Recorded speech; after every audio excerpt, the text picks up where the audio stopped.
Öksürük vücudun balgam veya yabancı tahriş edici maddeleri boğazdan temizlemek için kullandığı bir refleks aktivitedir. Akciğerlerden havanın hızlı bir şekilde atılması şeklinde gerçekleşir. Alerjen, toz, kirlilik veya duman gibi tahriş edici ajanlar, üst ve alt solunum yollarına girdiğinde, beyne mesaj gönderen sinirleri uyarır ve merkezi sinir sistemi onların varlığından haberdar edilir.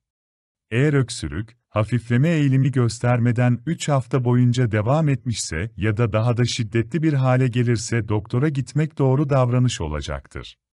Çoğu durumda, öksürükte altta yatan ciddi bir hastalık saptanmaz. Öksürüğe iyi gelen uygulamalardan bazıları şunlardır. Bol sıvı alımı.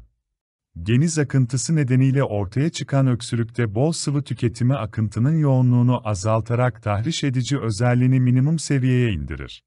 Bu arada sizler de yorumlara şikayetlerinizi mutlaka yazın. Sıcak duş. Sıcak bir duş, burundaki sekresyonları incelterek öksürüğün hafiflemesine katkı sağlar. Sıcak duş hem soğuk algınlığı hem de alerjilerden kaynaklanan öksürükte etkili olabilir. Bir diğeri bal. Az miktarlarda alınan bal, öksürüğün şiddetini ve süresini azaltmaya yardımcı olabilir. Yatmadan 30 dakika önce alınan 1-2 çay kaşığı bal öksürüğe iyi gelebilir. Ayva.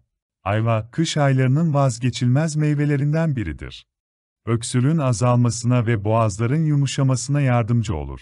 Çekirdekleri kıvam artırıcı olup, çaylara eklendiğinde sakinleştirici özelliğe sahiptir. Fakat fazla miktarda tüketilen ayva çekirdeğinin toksik etki yaratabileceği unutulmamalıdır. Kuşburnu çayı. İkinezya ve tarçın ekleyerek içeceğimiz bir fincan kuşburnu çayı öksürüğe en iyi gelen bitki çayları arasındadır. Kekik, antispazmodikler, balgam söktürücüler gibi davranan ve antibakteriyel ve antiviral bileşikler içeren timol ve karvakrol içerir ve bunların tümü öksürüğü iyileştirmeye yardımcı olabilir.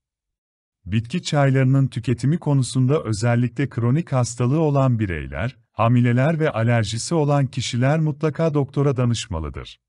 Mutlaka hekime başvurulması gereken durumlar nelerdir?